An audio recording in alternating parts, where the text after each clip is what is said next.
Hello friends, வணக்கம். Welcome to Anitha's healthy kitchen. இன்னைக்கு நம்ம பார்க்க போற ஸ்பெஷலான ரெசிபி பாலப்பம். இந்த பாலப்பம் கேரளாவோட ஸ்பெஷலான ஒரு டிஷ். பாலப்பம் தேங்காய் பால்ல தான் செய்ய போறோம் நம்ம. அதனால இது ரொம்ப டேஸ்டியான, அதே நேரத்துல ரொம்ப சாஃப்டான டெக்ஸ்சரோட இருக்கும். இப்போ அந்த பாலப்பம் எப்படி செய்யலாம்னு பார்க்கலாம். பாலப்பம் செய்யறதுக்கு ஃபர்ஸ்ட் நம்ம பச்சரிசியை ஒரு 4 ல இருந்து 5 மணி நேரம் ஊற வச்சிருக்கணும். நான் நல்லா கழுகி சுத்தம் பண்ணிட்டு அதுக்கப்புறமா ஊற வச்சிருக்கேன். இது கிட்டத்தட்ட ஒரு 400 கிராம்ஸ் இருக்கும். அடுத்ததான் அரை கப்பு சாதம் எடுத்திருக்கேன். நெக்ஸ்ட் நமக்கு ஈஸ்ட் தேவைப்படும். இது ட்ரை ஈஸ்ட் எடுத்திருக்கேன். நான் 3/4 டீஸ்பூன் ட்ரை ஈஸ்ட் சேர்த்துக்கிறேன். பிரெட் செய்யும் போது அதோட மாவை புளிக்க வைக்கிறதுக்காக இந்த ஈஸ்ட்டை தான் பயன்படுத்துவாங்க. அதனால தான் அந்த பிரெட் சாஃப்டான டெக்ஸ்சர்ல இருக்கு. ஈஸ்ட் அப்படியே சேர்க்க முடியாது. அதுல கொஞ்சம் வெதுவெதுப்பான தண்ணியை சேர்த்து கூடவே ஒரு 1 டீஸ்பூன் சர்க்கரையும் சேர்த்து நல்லா கலந்து வச்சிடணும். ஒரு 20 நிமிஷம் அல்லது அரை மணி நேரம் அப்படியே வச்சிருக்கணும். இப்போ அரை மணி நேரம் ஆயாச்சு. ஈஸ்ட் பொங்கி வர தொடங்கிருச்சு. இந்த டைம்ல நம்ம மாவு அரைக்கலாம். மாவு அரைக்கிறதுக்கு நம்ம ஏற்கனவே ஊற வச்ச பச்சரிசி, அதோட சாதம், கூடவே நம்ம ஈஸ்ட் சேர்த்து கலந்து வச்ச தண்ணியும் சேர்த்து அரைக்கணும். அரைக்கும் போது ரொம்ப தண்ணி விடாம கொஞ்சம் கெட்டியாவே அரைச்சு எடுத்துக்கணும். மாவு அரைச்சு எடுத்தாச்சு. மாவு இந்த மாதிரி கெட்டியா அரைச்சு எடுத்துக்கணும். இது ஒரு 7 ல இருந்து 8 மணி நேரம் அப்படியே இருக்கட்டும். இதுல உப்பு எதுவுமே நான் சேர்க்கல. உப்பு எப்ப சேர்க்கணும்னு நான் சொல்றேன். 8 மணி நேரம் ஆயிடுச்சு. மாவு இப்போ நல்லா புளிச்சு பொங்கி வந்திருக்கு. இந்த டைம்ல நம்ம இதுல தேங்காய் பால் சேர்க்கலாம்.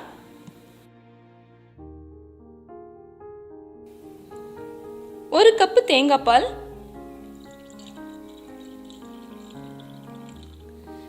கூடவே 1/4 கப்புக்கு கொஞ்சம் அதிகமா தேங்காய் தண்ணி சேர்த்துட்டு இதை நல்லா கலந்துடலாம்.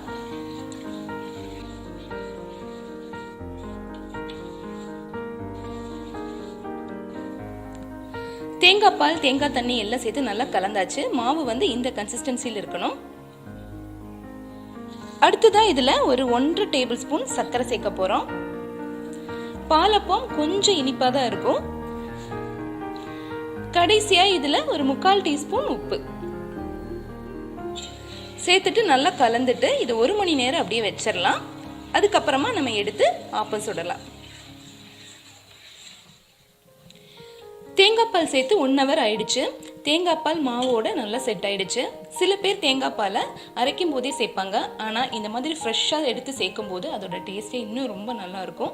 இப்போ நம்ம அதுல ஆப்பம் சுடலாம். ஆப்பச்சட்டியை மிதமான சூட்ல வச்சுட்டு ஆப்பச்சட்டி சூடானதும் நம்ம இதுல ஆப்பம் செய்யலாம்.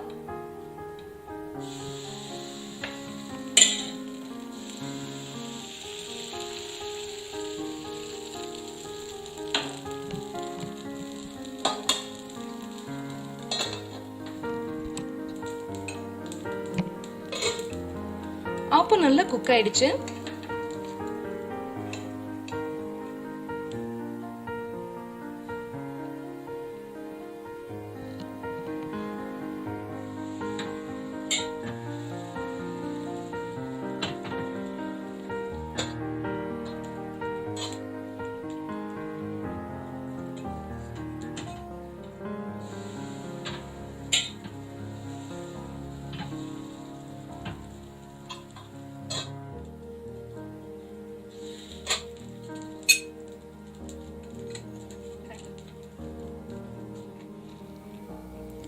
நம்மளோட டேஸ்டியான பாலப்பம் ரெடி ஆயிடுச்சு.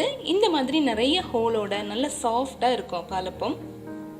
சாஃப்டான டேஸ்டியான இந்த பாலப்பத்தோட மட்டன் குழம்பு, சிக்கன் குழம்பு எல்லாமே சேர்த்து சாப்பிடும்போது ரொம்ப நல்லா இருக்கும்.